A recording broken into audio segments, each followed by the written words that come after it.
Bonjour tout le monde, bienvenue dans cet atelier qui, comme le nom l'indique, est consacré aux conversations de carrière. Alors vous avez mon nom, Charles-Henri Amert, donc je suis professeur à l'université de Sherbrooke. J'ai pris la peine de préciser l'expertise que j'ai développée il y a déjà plusieurs années.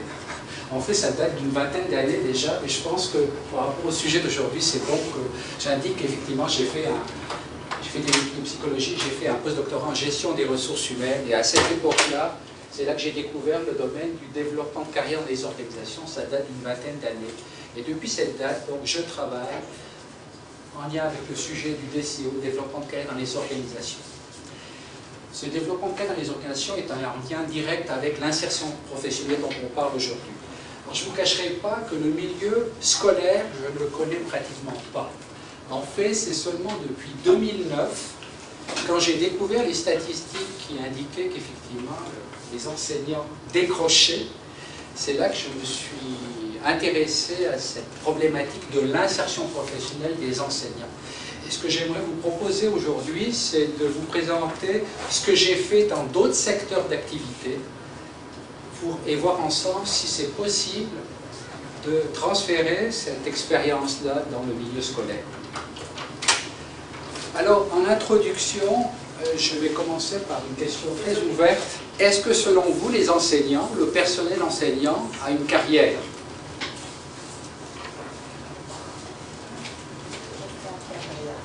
Alors, je ne veux pas, évidemment, vous demander de vous exprimer tous sur ce sujet, mais ceux qui considèrent que c'est le cas, pouvez-vous vous manifester en levant la main? 1, 2, 3, 4. Vous ne cacherez pas que pour moi la réponse elle est claire. Oui, le personnel enseignant a une carrière. Pourquoi? En fait, ce qu'on constate dans la littérature, c'est que tous les professionnels ont une carrière. Tous les travailleurs qui ont un statut de professionnel ont une carrière. Les enseignants, jusqu'à preuve du contraire, sont des professionnels. Donc, logiquement, on peut affirmer que les enseignants ont une carrière, ont un développement de carrière. Et donc, c'est de ça dont je vais vous parler. Les conversations de carrière, je vais définir ça tout à l'heure, mais ce que je pourrais dire pour l'instant, c'est que les conversations de carrière, c'est quelque chose qui se passe entre la direction d'école et l'enseignant. Alors, j'ai indiqué l'élève aussi parce que cette conversation de carrière, les résultats de cette conversation de carrière vont avoir un impact sur l'élève. De façon indirecte, évidemment, mais un impact sur l'élève. Alors, je vais évoquer quelques éléments contextuels. Certains éléments contextuels, vous les connaissez, je passerai assez rapidement dessus. Je m'arrêterai un peu plus sur la théorie et les applications des conversations de carrière. Alors d'abord, au niveau des statistiques, vous savez que les élèves sont nombreux malheureusement à ne pas compléter leurs études. On parle aujourd'hui de 30% de jeunes qui s'élèvent de 20 ans sans avoir complété leur formation secondaire. On parle aussi qu'au Québec, la Québec se situerait au 9e rang des provinces canadiennes et que le Canada se situe à peine au milieu du classement des pays de l'OCDE par rapport à la réussite scolaire. Les conséquences des non-diplômés, on a beaucoup de données qui montrent que les non-diplômés vont vivre avec cet handicap tout au long de leur vie. On parle entre autres de l'économiste Pierre Fortin, bien connu au Québec, qui parle d'une perte financière qui est de l'ordre de 439 000 $ au bout de leur vie active. Et on sait aussi que les décrocheurs vivent moins longtemps, sont plus exposés au risque de dépression, et ils constituent l'essentiel de la population carcérale. Donc la majorité de la population carcérale, alors qu'ils sont dans la population de minorité. Les enseignants. Alors les enseignants, on l'a dit ce matin, les enseignants sont nombreux à quitter la profession. Certains parlent de 15-20%. Dans certains pays, on atteint 30-40%. C'est des chiffres élevés. Alors si on compare ces chiffres avec d'autres professions, on constate qu'effectivement, les enseignants sont beaucoup plus nombreux à quitter leur métier que la plupart des autres professions. Alors, ce matin, on a donné le chiffre de 17 ans pour devenir enseignant au Québec. Si je calcule qu'il y a 20% d'abandon, qui laisse un chiffre encore conservateur. Ajoutez ce 20% à 17 ans, ça fait plus de 3 ans. Donc dans les faits, il faut plus de 20 ans pour former un enseignant au Québec. 17 ans, c'est le chiffre officiel, mais dans la réalité, il faut plus de 20 ans pour former un enseignant au Québec. Et on est en train de se rendre compte que ça prend peut-être autant de temps de former un enseignant au Québec qu'un médecin. Alors on parlait aussi ce matin du retour sur investissement. Effectivement, en tant que société, on est en droit de se poser des questions sur ce retour sur investissement. Je vais passer plus rapidement sur d'autres éléments contextuels, mais ce que j'aimerais dire en synthèse, c'est que clairement, c'est une clientèle qui vit des problématiques difficiles au point de quitter le métier en grand nombre. Alors ce matin, en écoutant certains exposés, je me disais, qui quitte le métier actuellement? Alors, les gens qui quittent, ce sont surtout des gens qui sont à bout, fatigués, qui sont tombés malades. Et je dirais, ils quittent après être tombés malades. Et si on essaye de faire un peu de prospection, et si on essaye d'analyser par rapport à la nouvelle génération qui arrive sur le marché du travail, les Y, on sait qu'ils ont des comportements différents. Et ces Y, on sait qu'ils vont magasiner leur organisation, magasiner l'endroit où ils vont travailler, et on peut penser que les futurs enseignants qui vont quitter la profession, ce n'est pas ceux qui sont tombés malades, mais ceux qui anticipent le fait qu'ils vont tomber malades s'ils continuent dans les conditions qu'ils vivent et qu'ils observent autour d'eux. Alors jusqu'à maintenant, je tiens un discours très négatif, mais rassurez-vous, je vais évoquer évidemment une solution, une réponse qui m'apparaît très prometteuse. Mais il faut commencer par la réalité, et la réalité, c'est un problème qui est important. Alors, les conversations de carrière impliquent les enseignants et les directions d'école. J'ai indiqué ici donc, quelque chose que vous connaissez bien, donc les rôles et les tâches des directions d'école. J'ai évoqué un certain nombre de rôles et tâches en gras, parce que ces rôles et tâches en gras ont un lien plus direct avec les conversations de carrière. Élaboration d'un plan de réussite, la gestion du stress, la gestion des ressources humaines, supervision pédagogique, etc. Les compétences des directions d'école, vous savez aussi bien que moi ces compétences. J'ai indiqué ici ces compétences et j'ai retenu celles qui étaient plus liées aux conversations de carrière que je vais vous présenter tout à l'heure. La compétence relationnelle. Dans les conversations de carrière, cette compétence va être mise à contribution. Le leadership, le savoir-être, dimension collective de la compétence un peu moins. Par contre, la métacompétence va être sollicitée, donc qui permet d'analyser, d'interpréter la réalité de son milieu, et les savoirs et les connaissances nécessaires préalables au développement de toute compétence. Alors j'ai été un peu rapidement là-dessus pour me centrer maintenant sur le sujet du jour, les conversations de carrière. Donc les conversations de carrière, donc, comme je l'ai indiqué, c'est un échange entre la direction et les enseignants. Et ces conversations de carrière vont avoir un impact sur les enseignants eux-mêmes, sur leur maintien en emploi, sur la réussite de leur insertion professionnelle. Et si cette insertion est réussie, ça va avoir évidemment des retombées positives sur leurs élèves.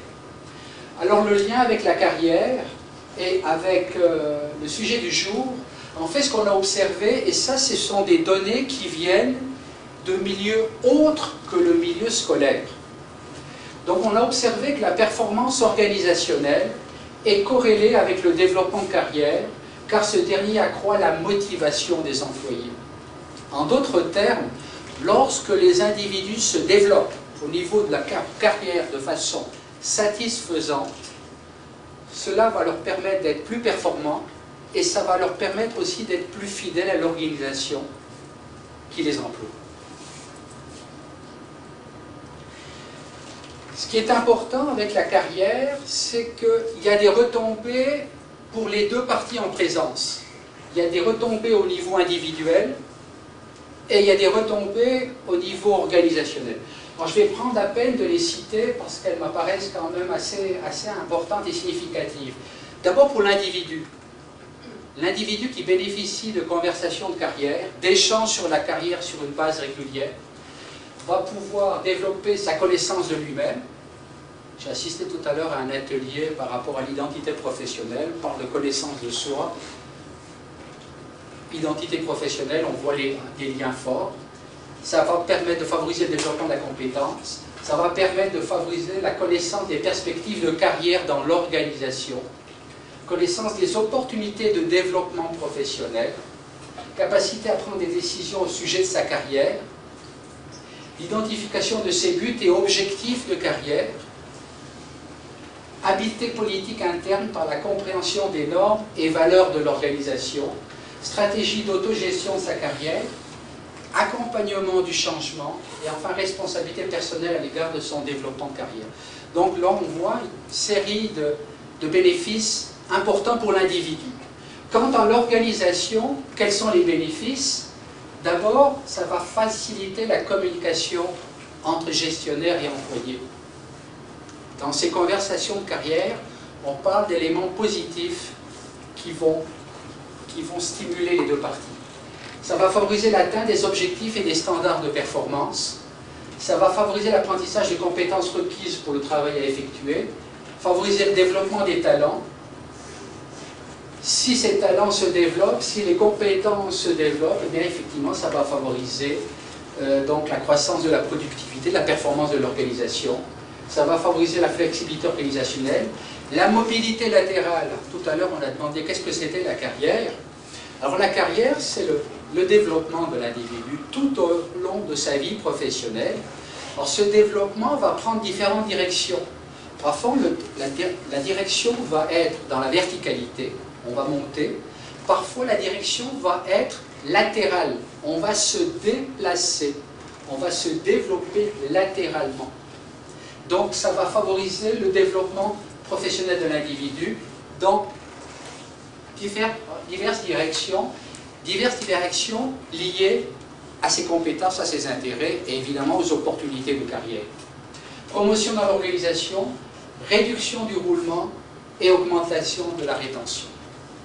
Je rappelle que ces données-là sont tirées d'une méta-revue de littérature produite par les auteurs Butterfly, Lalande et Borgen qui ont étudié les impacts du soutien à la carrière, toute entreprise confondue au niveau international. Donc on voit clairement les bénéfices nombreux de la carrière pour les deux parties en présence, l'individu et l'organisation. Est-ce que ça va jusqu'à maintenant? Quand on parle de carrière, on parle d'une responsabilité tripartite. En fait, 3 acteurs vont être concernés par la carrière. Il y a évidemment l'individu, l'employé, qui est responsable de ce développement de carrière et doit y consacrer le temps nécessaire au travail et hors du travail. Un individu qui veut se développer ne doit pas nécessairement attendre de bénéficier de formations continues sur son temps de travail pour se développer. Parfois, ce temps de formation, il est extérieur au temps de travail. Donc, l'employé est responsable de son développement. Le gestionnaire, son supérieur hiérarchique, doit assister ses employés dans le développement de carrière en initiant le sujet, en initiant les conversations de carrière comme une part de l'évaluation annuelle, et j'ajoute cet élément important, séparé de l'évaluation de la performance. Ce matin, on a évoqué les réticences légitimes des enseignants d'être évalués dans la phase d'insertion professionnelle. Ils ont raison d'être réticents. Là, je vous parle d'une évaluation qui est d'une autre nature. En fait, ce ne serait même pas le terme d'évaluation qu'il faudrait parler, c'est justement le terme de conversation. C'est de conversation de carrière dont on parle et qui va se faire comme pour l'évaluation sur une base régulière, une fois par année par exemple, ou 2 fois par année. Et donc, ce gestionnaire apparaît comme une sorte de coach de carrière de ses employés pour les aider à atteindre des objectifs de performance pour l'année à venir. Et puis enfin, le 3e acteur, c'est l'organisation en tant que telle qui doit offrir des ressources pour permettre aux deux premiers acteurs d'exercer leurs responsabilités. Donc l'organisation, dans le cas particulier, c'est souvent la direction des ressources humaines, le service des ressources humaines, une commission scolaire, qui doit offrir le support, les ressources, pour que les deux premiers acteurs puissent converser de façon compétente et professionnelle au niveau de la carrière. Alors, ce qui est surprenant, c'est que c'est une intervention qui est peu répandue malgré sa valeur. En fait, bien que la valeur des interventions en développement de carrière ait été démontrée, cette pratique est encore peu répandue dans les organisations. On estime qu'à peine 5% des organisations, 5% des gestionnaires ont reçu une formation leur permettant de supporter les membres de leur équipe au niveau de la carrière. Donc c'est très très peu. Donc les services des ressources humaines responsables de la création des processus infrastructures favorisant le développement de carrière et les gestionnaires, donc c'est la personne responsable pour initier les discussions donc, au niveau de la carrière. Alors, conversation de carrière, donc on peut dire c'est une stratégie gagnante. En fait, c'est une pratique exemplaire au niveau de la réussite de l'insertion professionnelle. Alors, je sais qu'on parle beaucoup, à juste titre, du mentorat pour soutenir les enseignants. Et on a raison de développer le mentorat dans nos organisations pour soutenir les enseignants. Et ce matin, j'ai entendu dire que cette pratique, à un moment donné, elle est répandue, mais à un moment donné, elle interpelle. Jusqu'où peut aller le mentorat? Et en fait, selon moi, le mentorat, comme n'importe quelle pratique de soutien ou d'accompagnement, a une portée limitée. On ne peut pas lui faire jouer tous les rôles. Et là, si je peux me permettre un parallèle, dans la littérature scientifique consacrée au soutien à la carrière, on identifie environ 35 pratiques qui favorisent le développement de carrière. Donc ce serait une erreur de limiter le soutien, l'accompagnement à une ou deux pratiques. Il faut faire appel à une panoplie de pratiques, et évidemment des panoplies, des pratiques qui sont efficaces, qui ont donné des résultats. Donc, je vais me permettre de reprendre cette phrase un peu longue, parce qu'elle est importante. Donc, parmi les diverses stratégies gagnantes qui ont été expérimentées avec succès jusqu'à ce jour pour relever le défi de la réussite de l'insertion professionnelle, celle qui met l'accent sur l'accompagnement organisationnel dans le développement de carrière des personnes dont on veut réussir l'insertion, au travers des conversations de carrière, apparaît exemplaire à cet égard. Et là, je cite un ouvrage que j'ai publié en 1999, ça date déjà d'une douzaine d'années, mais c'est toujours actuel. Donc, je montrais dans cet ouvrage qu'il y avait de nombreuses pratiques qui étaient efficaces pour soutenir le développement professionnel ou le développement de carrière des individus. Et les conversations de carrière sont une des pratiques exemplaires à cet égard. Et donc, moi, ce que j'ai observé, c'est que ce qui est bon pour les entreprises en général, tous secteurs confondus au plan international, est bon pour les organisations scolaires du Québec. Même si chaque secteur d'activité est particulier, il reste qu'il y a des éléments communs à toutes les organisations. Et ce qu'il y a de commun à toutes les organisations, c'est qu'il y a des individus qui entrent à un moment donné et qui souhaitent développer leur carrière dans cette organisation. Et donc, c'est à l'organisation d'offrir le soutien nécessaire pour que les individus puissent poursuivre leur évolution professionnelle, leur développement professionnel. Dans mon cas, je parle de développement de carrière durant toute leur vie professionnelle. Alors, c'est un défi qui existe depuis plusieurs années et qui va probablement encore s'accentuer parce que quand on observe le comportement de la nouvelle génération qui arrive sur le marché du travail, je parle des Y, on observe que ces gens-là sont encore plus à la recherche d'occasions, d'opportunités de développement. Et ils vont s'attacher à l'organisation qui va leur offrir des occasions de développement.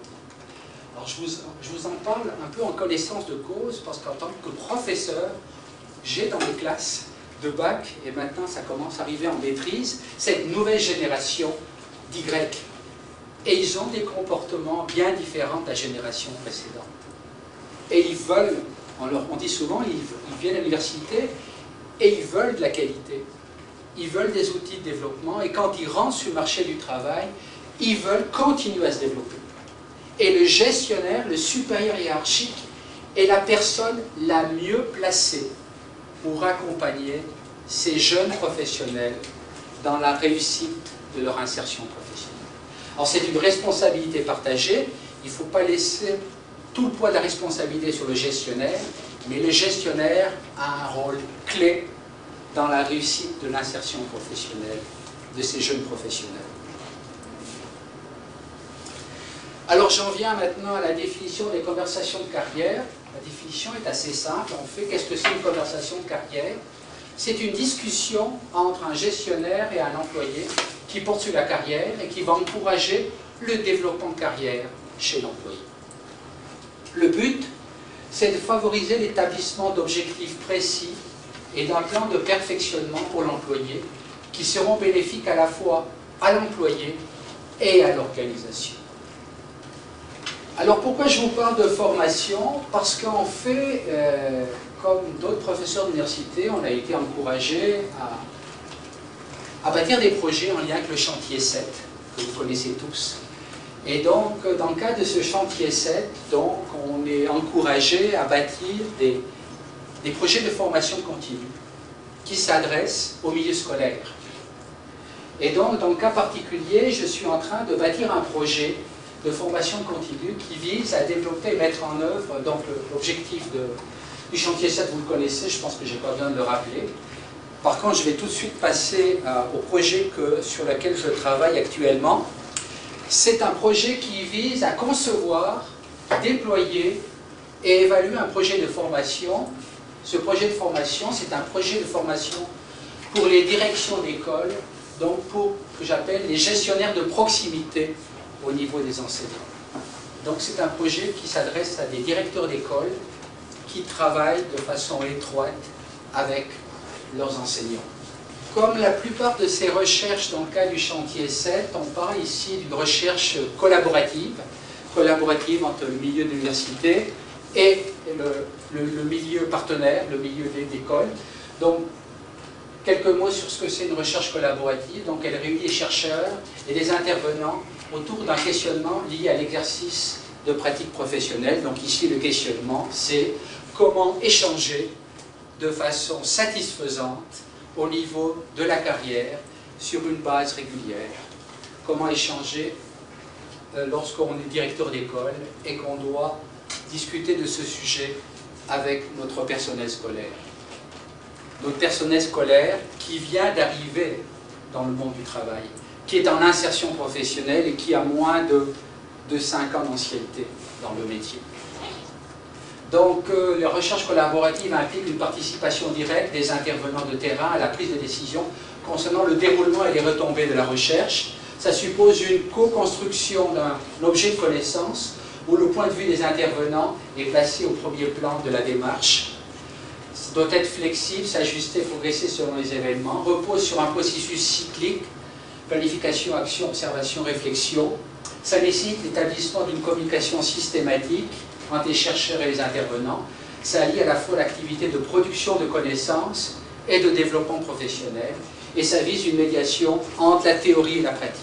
La théorie, évidemment, c'est tout ce qu'on sait au niveau de la littérature sur la carrière. Et puis la pratique, eh ben, c'est la réalité de la carrière du personnel enseignant au Québec. Alors, c'est des exemples, évidemment, mais voilà le genre de sujet qui peut être traité dans le cadre de cette recherche collaborative. C'est la carrière des enseignants. Dans le passé, quelle était cette carrière? Actuellement, qu'est-ce qu'elle est, cette carrière? Et dans l'avenir, qu'est-ce qu'elle va être, cette carrière? Dans quel contexte les directions d'école vont accompagner leur personnel enseignant? Est-ce que c'est dans un contexte de supervision pédagogique, dans le cadre de l'évaluation annuelle, ou dans un autre cadre qui reste à inventer? Donc les étapes de la réalisation de la recherche collaborative, donc il y a un processus qu'on doit suivre au niveau de la recherche. Donc le point de départ, c'est qu'on doit comprendre la finalité du projet et articuler les buts généraux de la démarche de recherche. C'est cerner les étapes essentielles de ce projet de recherche. C'est établir un échéancier qui tient compte de la réalité du milieu, de préciser les rôles des personnes qui participent et donc attribuer les tâches, et c'est conclure une entente ou un contrat ouvert. Ensuite, on va clarifier la situation, c'est entreprendre une collecte d'informations pour mieux comprendre la situation et l'environnement ou le contexte dans lequel la recherche se situe. C'est la planification de l'action, identifier les actions possibles et articuler un plan d'action détaillé pour permettre l'élaboration de la formation. C'est l'action d'observation, observer de façon systématique l'impact des actions sur la situation. C'est la réflexion, analyser, valider les données recueillies, et c'est partager le savoir généré, rendre public les connaissances produites. Voilà les étapes essentielles d'une recherche collaborative. Alors si je reviens au projet en tant que tel du chantier 7, donc ce projet il y a 3 étapes. Le premier, c'est la conception. Donc on part d'une revue de littérature, on évalue les besoins de formation, on traduit ces besoins en contenu de formation, on développe des contenus de formation et on les valide. Donc c'est l'étape de conception de la formation avant qu'on l'offre, avant qu'on la déploie sur un groupe d'une douzaine de personnes. C'est ce que j'appelle le groupe cobaye, si j'ose dire. Donc une douzaine de personnes vont pouvoir bénéficier lors du déploiement donc, de cette formation. Alors cette formation, elle va comprendre 2 volets. Il y a un volet connaissance. Il y a toute une série de savoirs qu'on doit acquérir et qui est en lien avec la carrière. Et puis, il y a un volet qui met l'accent plutôt sur la compétence dans l'action, le savoir agir sous supervision. Alors, au niveau de la formation, on parle de crédit universitaire correspond à un crédit pour la première partie, un second crédit pour la deuxième partie. La durée de formation est de l'ordre de 30 heures, et là, de nouveau, c'est un découpage par rapport à la structure habituelle à l'université, donc de crédit universitaire 30 heures correspondant à 90 heures de temps de travail. Et les modalités, donc la première partie, la connaissance, c'est une activité de groupe, et le savoir agir, c'est une activité davantage individuelle. Globalement, au niveau de la connaissance, donc on parle de savoir théorique et pratique au sujet des conversations de carrière, les définitions, les enjeux, qu'est-ce qui est en cause, quel est le processus en cause au niveau de la carrière, et la dimension d'accompagnement. Donc on est accompagné dans sa carrière. Qui joue le rôle d'accompagnement? Dans le cas particulier, évidemment, c'est le gestionnaire. Mais on va découvrir aussi que d'autres personnes peuvent intervenir au niveau de la carrière. Alors, je vais ajouter un élément que je n'ai pas indiqué ici dans les diapositives, c'est que c'est un élément d'ordre global que j'ai pu observer au niveau de la carrière. Lorsqu'on observe les gens par rapport à leur carrière, on constate qu'il y a en fait 3 grandes catégories de personnes par rapport à leur carrière.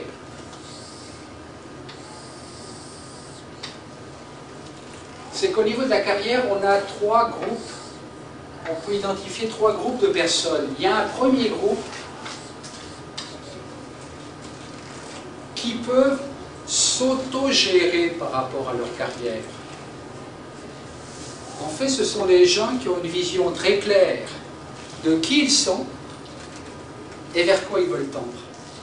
Leur identité professionnelle est bâtie, est construite et solide. Et ces gens-là se développent de façon optimale.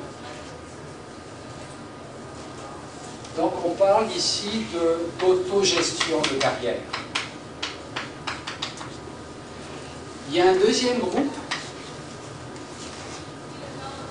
Ce sont des gens qui vivent ce que j'appelle de la solitude de carrière. Ils se sentent seuls par rapport à leur carrière. Ils ont une carrière, mais ils aimeraient pouvoir échanger sur la carrière. Et ils n'ont pas l'environnement, l'espace propice pour le faire. Ils vivent de la solitude de carrière.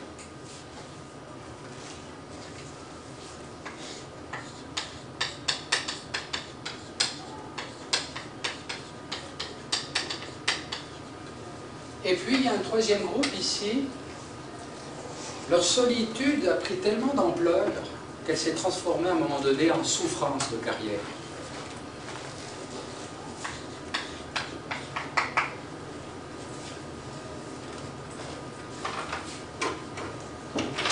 Souffrance de carrière. Et donc, ça se traduit par l'épuisement professionnel, burn-out, et tout ce qu'on connaît aujourd'hui au niveau des personnes qui sont en congé maladie, en invalidité. Alors, vous avez pu remarquer que les trois groupes ne sont pas de taille comparable. Les estimations que l'on a, c'est qu'on a quelque chose comme 20%, 60, 20. Environ.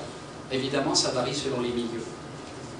Donc, à peine un travailleur sur 5 se développe de façon optimale. Il y en a 3 sur 5 qui vont plus ou moins bien, qui s'accommodent, qui se maintiennent plus ou moins bien. Et puis on a une personne sur 5 qui a véritablement décroché. Voilà le portrait global. Mais quand on regarde de façon plus précise, ce que j'observe moi, c'est qu'il y a un glissement qui se produit du premier vers le deuxième et du deuxième vers le troisième. Et si vers l'an 2000, on avait cette répartition-là, aujourd'hui, on est plutôt à 25, 60, 15. Donc, il y a des gens qui étaient en autogestion, qui ont versé dans le centre, puis il y a des gens qui étaient en solitude, puis qui sont tombés en souffrance. Où se situe l'impact des conversations de carrière? C'est pour ce groupe ici. Le groupe majoritaire. Ces gens-là ont besoin d'une aide, mais pas une aide majeure. Une aide ponctuelle sur une base régulière. Pour ces gens-là, lorsqu'ils sont en souffrance de carrière, ils sont dans un processus de réinsertion professionnelle après une absence de plus ou moins longue durée. Et ça nécessite des ressources plus spécialisées pour les aider à se réinsérer professionnellement. Alors, selon mon analyse, le milieu scolaire, comme n'importe quel milieu, doit viser avant tout de travailler sur le groupe majoritaire pour les maintenir ici, pour les aider pour un certain nombre à passer vers l'autogestion de carrière. Effectivement, lorsque l'individu, sur une base régulière, peut rencontrer son supérieur hiérarchique et échanger sur sa carrière, sur ses compétences, sur ses talents, sur son développement, à un moment donné, il va pouvoir entrer dans un processus d'autogestion, d'auto-orientation au niveau de sa carrière. Et à l'inverse, si on maintient ces gens dans cette situation, voire on les amène vers le versant positif, on réduit les risques qui tombent en souffrance de carrière avec tous les impacts négatifs qu'on connaît.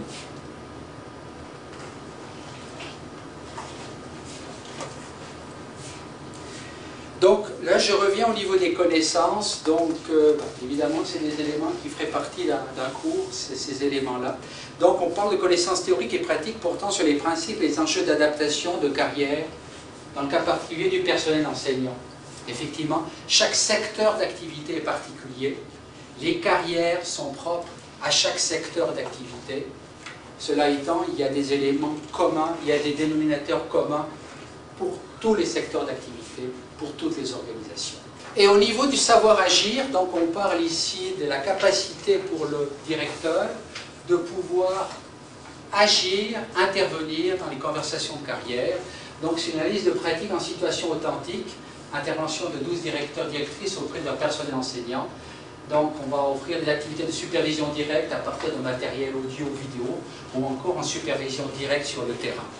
Ce savoir-agir, analyse de pratique et expérience individuelle en milieu réel de pratique, va porter sur la conduite des conversations de carrière.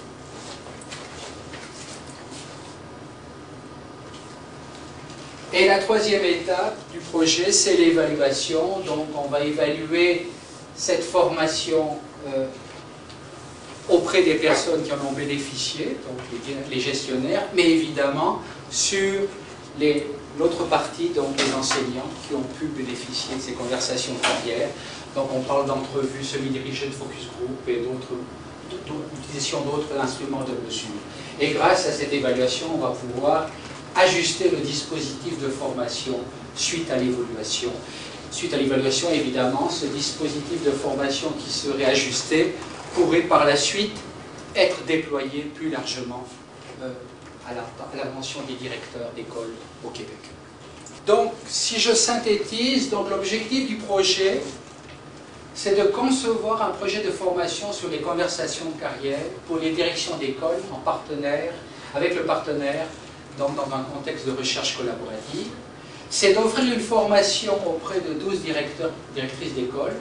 C'est d'accompagner en situation pour la conduite des conversations de carrière auprès des enseignants. Et c'est d'évaluer son impact sur le personnel enseignant qui a bénéficié de ces conversations de carrière initiées par la direction de l'école. Alors, quelles sont les retombées qu'on peut anticiper? Et là, évidemment, c'est des retombées qu'on peut anticiper sur la base des connaissances qui nous viennent des revues de littérature. Donc, au niveau des directions d'école, c'est une meilleure communication entre la direction d'école et le personnel enseignant. Toutes les recherches qui ont évalué les bénéfices des conversations de carrière ont montré que les échanges entre les deux parties étaient améliorés. Au niveau de l'enseignant, donc, ça va favoriser une meilleure connaissance de soi, qui va favoriser la construction de son identité professionnelle, et ça va lui permettre d'aller vers la stratégie d'autogestion de carrière que j'évoquais tout à l'heure, et ça va l'aider, et ça va lui permettre d'être accompagné dans le changement. On sait que l'école vit des changements, et donc ces conversations de carrière vont le soutenir, vont l'aider dans cet accompagnement, dans ce développement. Au niveau de l'organisation scolaire, ça va augmenter de façon significative la réussite de l'insertion professionnelle et la rétention du personnel enseignant. Alors, si je peux me permettre une phrase que j'entends souvent dans les milieux où j'interviens, les gens nous disent « Oui, j'aime mon travail. J'ai bien choisi ma profession. Si c'était à refaire, je referais le même choix. Mais je n'aime pas les conditions dans lesquelles je l'exerçais. » Donc c'est là tout le fossé. J'aime ce que je fais, mais j'aime pas les conditions dans lesquelles je le fais. Est-ce qu'on peut essayer de réduire ce fossé? Est-ce qu'on peut essayer de réduire l'écart entre les deux? Alors je pense que les conversations de carrière sont un des moyens qui peuvent permettre de réduire cet écart entre l'un et l'autre. Donc au niveau de l'organisation scolaire, donc augmentation significative de la réussite de l'insertion et la rétention du personnel enseignant, c'est l'atteinte des objectifs organisationnels, c'est l'apprentissage des compétences requises pour le travail à effectuer, et c'est le développement des talents. Alors on parle beaucoup de compétences dans le milieu scolaire, mais aussi dans d'autres milieux, mais on néglige une autre dimension qui est le talent. Quand je parle du talent, je parle de ce que j'appelle la face cachée de la compétence. C'est quelque chose qui n'est pas évalué. Il n'y a pas de diplôme par rapport à notre talent, il n'y a pas d'attestation, et pourtant le talent est bien réel. Quand les gens réussissent très bien quelque chose, c'est qu'ils ont l'occasion de faire appel à leur talent. Ce talent-là, il va bien falloir le cerner, l'identifier, et aider les gens à le découvrir. Et quand je parle du talent à mes étudiants, les jeunes étudiants de la vingtaine, souvent ils ignorent leur talent. Ils connaissent leurs compétences, parce qu'ils ont suivi le cursus de formation. Ils savent ce qu'ils doivent mettre dans leur CV. Ils connaissent leur diplôme. Mais quand on parle du talent qui est le leur, ben souvent ils l'ignorent. Et ils le découvrent souvent tardivement, après de nombreux essais et erreurs. Donc l'un des défis lors de conversations de carrière, ce sera d'identifier, de cerner ce talent pour le développer.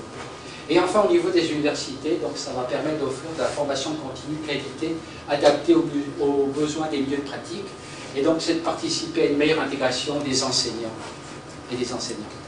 Alors le projet s'étend sur 3 années, donc 2011-2012, conception du projet, 2012-2013, c'est le déploiement. Et enfin, 2013-2014, l'ajustement de la formation et rédaction du rapport d'évaluation. Alors en fait, ma demande aujourd'hui, c'est, je suis à la recherche d'un milieu scolaire, ça peut être un établissement, ça peut être une commission scolaire, qui serait intéressée par développer un partenariat en lien avec ce projet de conversation de carrière. Est-ce que les conversations de carrière peuvent être vues comme une forme de supervision pédagogique ou vraiment pas? Alors j'ai de la peine à répondre à votre question parce que la supervision pédagogique, je ne sais pas ce que c'est. C'est pas mon domaine. Pas dans un cadre de sanction quelconque. Non, alors on n'est pas dans l'évaluation. On n'est pas dans la... On est dans le développement de l'enseignant, développement professionnel de l'enseignant. Alors que cela touche à un moment donné des pratiques, veut bien, mais on n'est pas dans la supervision pédagogique. Comme on n'est pas dans l'évaluation de la performance. Accompagnement pédagogique. Alors ça sera entre autres un mot à inventer. Accompagnement, pour moi on est dans l'accompagnement, dans le développement, il faut le nommer. On parle beaucoup de développement professionnel, mais parlons des vraies choses, c'est le développement de carrière. C'est dans l'accompagnement, dans le développement de carrière des enseignants. C'est ça que je dirais. Alors, est-ce que c'est fait par la même personne qui fait la supervision pédagogique et l'évaluation annuelle? Ça va dépendre des pratiques internes. Mais pour moi, c'est ça le mot-clé. L'accompagnement dans le développement de carrière. Par une personne qui est compétente pour mener cet accompagnement. Et je précise, pour mener cet accompagnement comme intervenant de première ligne, je dirais. Si le directeur d'école est face à un enseignant qui est compétent... J'en reviens par exemple dans une rencontre. En général, y a-t-il des engagements de part et d'autre? Des engagements, par exemple, je ne sais pas, un professeur veut changer de département, ou veut enseigner dans un autre module, ou veut devenir directeur général. Oui. Y a-t-il des engagements qui se prennent de part et d'autre par rapport à... Parce que je vois comme un risque, des fois, à s'engager, tu sais, vendre le char qu'on a pas. On s'engage à échanger sur ce sujet. OK. Et on reste avec un genre de plan d'action après? Alors, un plan d'action, oui, qui se veut le plus réaliste possible. Mais l'enseignant qui dit, moi, je veux dire président, directeur général de la commission scolaire, évidemment, c'est légitime d'aspirer à ça. Maintenant, il doit être conscient que le nombre de directeurs généraux de commission scolaire nombre limité, que ça prend du temps, etc. Et donc, il y a le principe de réalité à un moment donné qui doit reprendre dessus. Mais l'engagement, c'est de converser sur ce sujet. Et de ne pas dire, ben non, c'est pas approprié. On s'engage à converser sur le sujet. En fait, on ne prend pas le projet de l'autre. On ne s'approprie pas le projet de l'autre. En fait, on agit comme des facilitateurs. On va aider son interlocuteur à exprimer, à formuler ce qu'il veut. Ben, c'est pas facile. Ben, bien sûr que c'est pas facile, c'est pour ça qu'il faut. C'est plus facile. On tombe dans l'action, hein, on a plus tendance. Ah, ok, on va m'en occuper. Oui, c'est vrai. Ouais. Mais c'est vrai que c'est pas un exercice facile. Si c'était un exercice facile, tout le monde le ferait. Ben, tout le monde mènerait des conversations de carrière, puis tout irait bien. Madame la Marquise, hein, on est d'accord. Justement, c'est pas un exercice facile. Cette conversation, c'est un exercice qui doit être appris. On apprend à converser. On apprend à converser, c'est un apprentissage. Ce serait aussi, parce que les difficultés, on a beaucoup de difficultés à avoir des directions d'école maintenant. Il y en a plusieurs qui ne veulent pas. Alors, il commence à avoir une pénurie, ils deviennent de plus en plus jeunes dans les commissions scolaires. C'est ça qu'on remarque, parce que les gens disent, ben, je ne veux pas m'embarquer, puis c'est correct. Mais je pense que ce serait important aussi de ne pas oublier de les inclure parce qu'ils sont de plus en plus jeunes puis ils vont devenir à risque. Mais bien sûr, vous avez parfaitement raison. Ce qu'on vit, ce qu'on observe aujourd'hui au niveau de la souffrance des enseignants, ça va à un moment donné retomber sur les directions d'école, comme vous le dites, directeurs de plus en plus jeunes, donc avec une charge de travail de plus en plus lourde, effectivement, il risque à un moment donné de tomber, effectivement. Donc il faut s'occuper, effectivement, aussi des directeurs. En fait, moi, j'observe, et il n'y a pas que le milieu de l'éducation, le milieu scolaire, mais je dirais, mais si on regarde sur le milieu scolaire, effectivement, les professionnels du milieu scolaire sont de plus en plus nombreux à être fatigués, à être épuisés. Et effectivement, il faut en prendre soin, si on veut qu'ils puissent à leur tour prendre soin des élèves. On ne peut pas demander une augmentation significative de la réussite des élèves sans passer par un renforcement dans le soutien du personnel enseignant et des directeurs d'école qui sont à la base de cette réussite. Hein. Rappelez-vous la flèche que j'ai présentée, effectivement, il faut soutenir ces directeurs d'école, soutenir les enseignants pour permettre la réussite du plus grand nombre d'élèves, effectivement. Et si on regarde des expériences positives à l'étranger, si on pense par exemple à la Finlande, qui a réussi, je pense que vous êtes au courant, du résultat remarquable de la Finlande au niveau de la réussite, la persévérance scolaire, eh bien, entre autres, les enseignants sont soutenus, sont accompagnés, parce qu'évidemment, ils jouent un rôle clé, donc on les soutient, on les accompagne tout au long de leur vie professionnelle, et en particulier dans les premières années, comme on l'a dit aujourd'hui, qui sont des années cruciales. Et je serais porté à penser que si on ne prend pas ce virage, la situation va encore se détériorer encore plus. Parce qu'aujourd'hui, les gens qui quittent la profession, c'est des gens, comme je l'ai dit, qui quittent après avoir constaté qu'ils étaient épuisés. Et on va aller vers des gens qui vont quitter avant d'être épuisés, parce qu'ils ont assez de témoignages autour d'eux. Donc ils quittent avant que ce soit trop tard. Ils décrochent avant que ce soit trop tard. Et le chiffre de 20% actuellement pourrait augmenter. Donc c'est préoccupant. C'est très préoccupant. Et en même temps, on a des solutions. Alors je reprends la solution du mentorat qui est évoquée. C'est une très bonne solution. Mais en même temps, on ne peut pas demander au mentorat de répondre à tous les besoins. Quand ce matin, dans l'expérience qui a été montrée, on disait, ouais, on se questionne sur le mentorat. Et là, j'ai écrit sur un morceau de papier, ben, le mentorat, c'est limite. On ne peut pas faire jouer au mentorat tous les rôles. Et donc, il y a d'autres pratiques qu'il faut introduire, il y a d'autres mesures qu'il faut introduire pour soutenir les enseignants. Alors, il y a, dans la littérature, dans mon livre 99, j'avais identifié 35 pratiques de carrière. Vous en avez quelques-unes? Oui, entre autres de la documentation accessible sur le web sur ce que c'est la carrière. On parle beaucoup de portes ouvertes dans les milieux scolaires, mais il faut offrir des portes ouvertes virtuelles sur ce que c'est la carrière dans le milieu scolaire au Québec.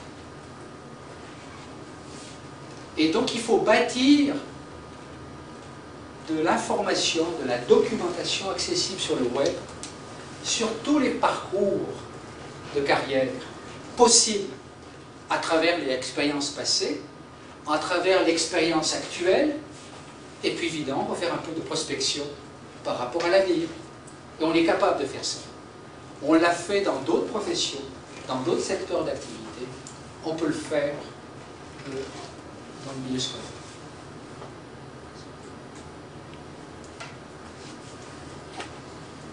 De la formation professionnelle, par exemple. On voit qu'il y a une grande part de nos élèves qui reviennent du collège, même de l'université, ou même d'un début de carrière. Pourquoi qu'ils reviennent? C'est-tu la société qui fait ça? Parce que là, on voit que même les jeunes professionnels, ils commencent leur carrière. Oui. Ouais, peut-être qu'on n'a pas fait notre travail pour les accompagner.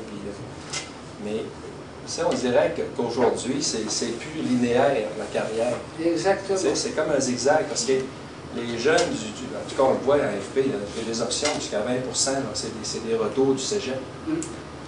On se dit, c'est-tu parce qu'il a choisi, parce que s'il tentait sur le coup, puis tout d'un coup, il y a des efforts, ou des choses qui ne fitent plus, puis il revient. Tout à fait. Parce que même dans la société, au niveau des enseignants, je ne peux pas dire au niveau des statistiques dans d'autres dans d'autres professions. Je ne sais pas au niveau de l'ingénierie, je ne sais pas comment ça peut se passer. Dans la santé, c'est du pareil, mais on dirait que c'est comme la société tourne alentour de ça. Là. Si on amène vers les jeunes sont comme mal informés ou ils font des choix ou mal encadrés. Ça, alors, il y a évidemment de multiples facteurs qui interviennent, mais moi, dans mon livre de 99, je vais donner le titre parce que ça peut vous inspirer. Donc, bon, le titre de mon livre, c'était « Le chaos de carrière dans les organisations ». C'est le titre principal. Puis le sous-titre « À la découverte de l'ordre caché derrière le désordre apparent ». Alors, le désordre, c'est ce qu'on voit. Ah, les gens, ils changent, ils reviennent, réinsérés. ça coûte cher, ça. Pardon? Ça coûte cher, ça. Oui, ça coûte cher, mais on peut effectivement le prévenir et on peut l'accompagner. On peut accompagner et prévenir cela. Effectivement, ça coûte cher. Vous avez raison. Pensez, on revient aux enseignants. La durée de formation pour les enseignants, ce n'est pas 17 ans, c'est 20 ans et demi actuellement au Québec.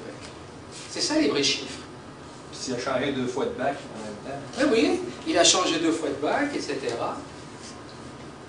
Donc effectivement, vous avez raison, c'est un problème. Alors je dirais que c'est un problème d'orientation, de développement de carrière. Alors évidemment, il y a des professionnels qui s'en occupent, c'est les conscientations. Mais les conscientations, ils interviennent à un moment donné dans la vie d'un élève à 15 ans, à 16 ans, et puis par la suite, l'individu est souvent livré à lui-même. Alors qu'il faut offrir des services d'orientation, de développement de carrière dans les entreprises. Et vous avez raison, la situation est problématique. On voit que les gens reprennent des carrières, mais on voit aussi au niveau de la santé.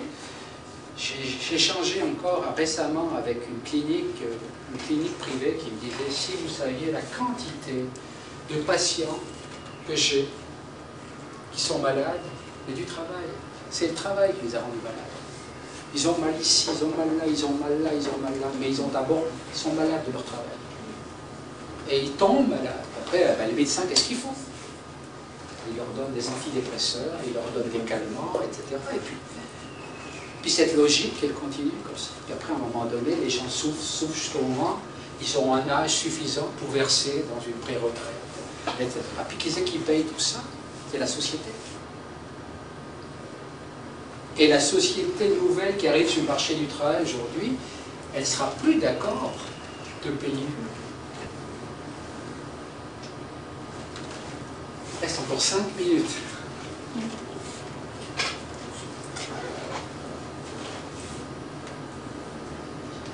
Est-ce que mon discours vous paraît alarmiste? Moi, je trouve ça différent. C'est ça qui... Parce qu'on entend souvent les mêmes choses, le mentorat, dans les mêmes affaires, dans les séminaires. Puis je trouve que ça amène un point de vue différent. Je sais pas, ça me fait réfléchir.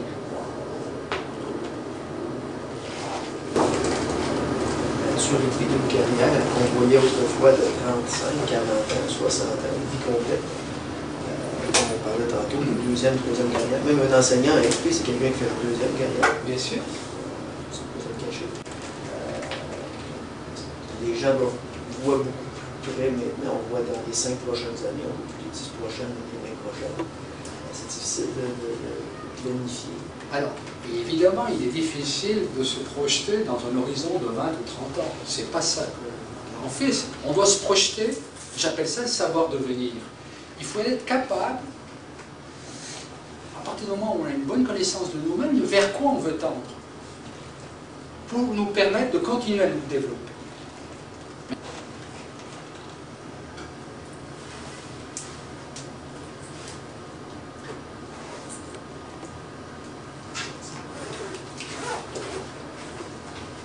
Alors, s'il n'y a pas d'autres questions, je vous remercie de votre écoute et de votre attention. Merci beaucoup. Merci.